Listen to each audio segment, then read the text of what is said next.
kind of set out to make this album that was the songs that were left over, because we've written so many songs for Don't Believe the Truth. It kind of changed shape twice during the recording.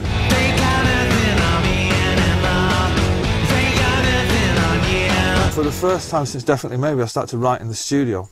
Noel was coming in and demoing stuff that we'll be doing the next day. To have a week where you just get hit with 3 new ones on the trot. Within a week they were fully formed and recorded. It's like, fucking hell man, that's the way to do it, you know what I mean? The first single is one of the ones that I wrote in the studio. I said, oh, I've got a couple of ideas, just like throw them down on acoustic guitar. So you're working out the tempos and the key and everything. You get on the drums, play the drums, get on the bass, play the bass, do the guitar, and you're kind of seeing it evolve.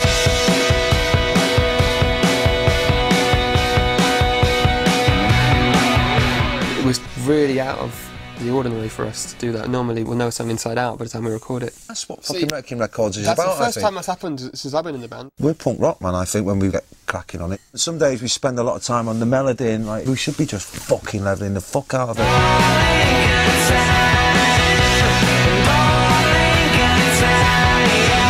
The last time we went to Abbey Road, we got kicked out, you know, because it was in '97 doing B&O, we were all a bit mad then. So it was nice to finally do a full album there. I wanted to do it in the boardwalk, under the boardwalk, where we first rehearsed in Manchester. But I said, fuck that, man, let's do it in Abbey Road. It's just a great place to go and work, and especially being Beatles fans and stuff like that. To other people, it might freak them out, but it didn't freak us out. I had the recording time of my life. Every day. There's magic there. And I don't know whether you raise your game as well.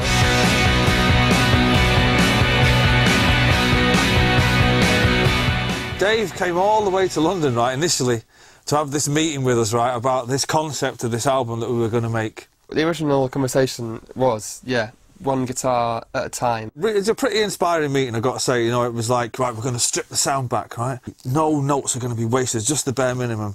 In spirit, we kept to that. I reckon that went out the window at about lunch on the first day. You know, on the first thing, it's like, let's put another guitar on it, wait, bring the fucking tuba. Then the next thing is there's a 50-piece choir on the phone. Yeah, okay, yeah, but Sunday, yeah, all right, we're there.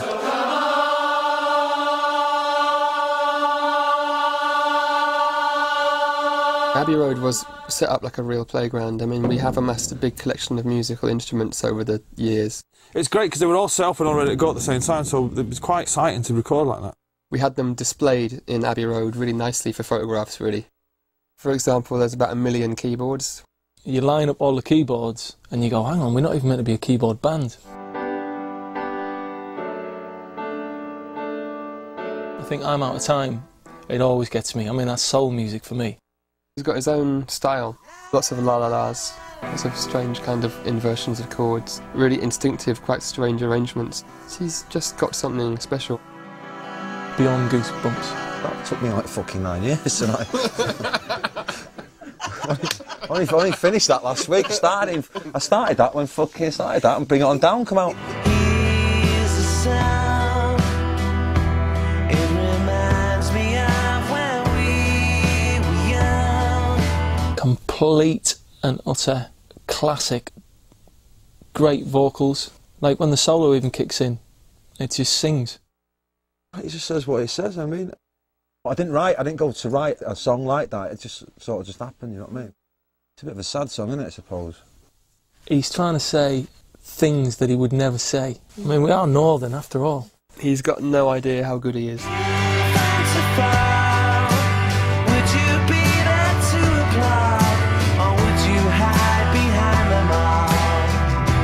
I find it hard with words. Other than that, if I found it easier with words, I'd be fucking huge. I would, I'd be massive. I'd be like fucking bigger than W.H. Smith. Falling Down, in particular, had to be sang like somebody was singing it lost in outer space kind of thing. Liam's not kind of a lost in outer space kind of geezer.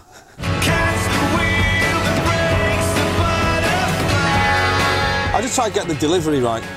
Liam's got a better voice than me when he sings my songs, but it's like if I tried to sing one of Liam's songs, he'd just go, well, you're not singing it right, because it's more about the delivery than the musical notes. We can both hit the notes, but it's about the delivery. He has a wider range than Liam.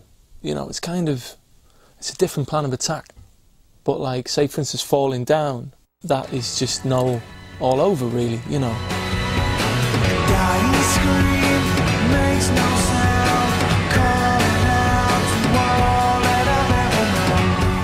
We didn't want to name it after the title of one of the songs, because I always think that's a bit crap, really. When I was first listening back to it, I was thinking, fucking hell, it's a bit heavy. We started looking at the lyrics and somebody suggested Dig Out Your Soul. It comes from a song where the lyrics were written trying to fit the vibe of the music. I'm only just getting over what it says as a song lyric, you know. But there's a kind of religious Armageddon theory going on. So Dig Out Your Soul kind of fitted, really.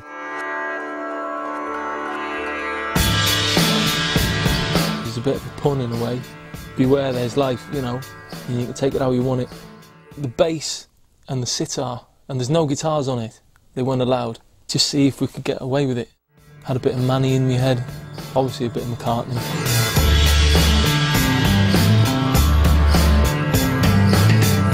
He had me banging this gong, and I wouldn't mind, but the mallet weighs about fucking £10.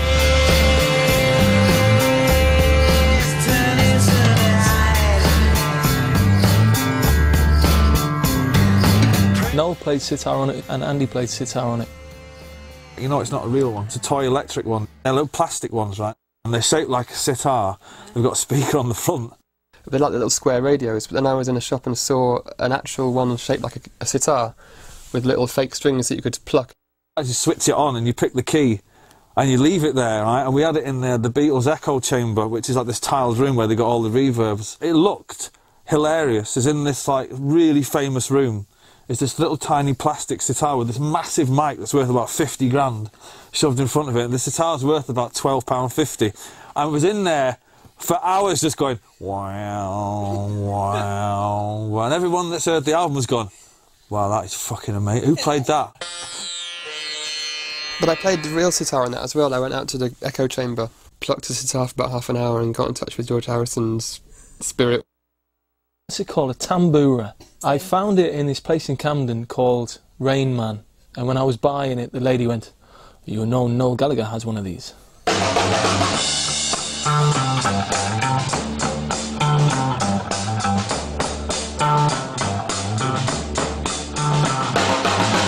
It feels better than the last one and bigger and bolder.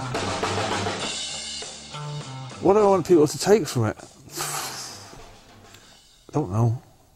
I've never known. You know, I'm not that pretentious to go, well, and I just think that people, after listening to it, would really question, you know, their own existence on the planet. I don't really, as long as they buy it, you know, and possibly tell one of their other friends to buy it as well. Come and see us live and buy a T-shirt. That'll fucking do me.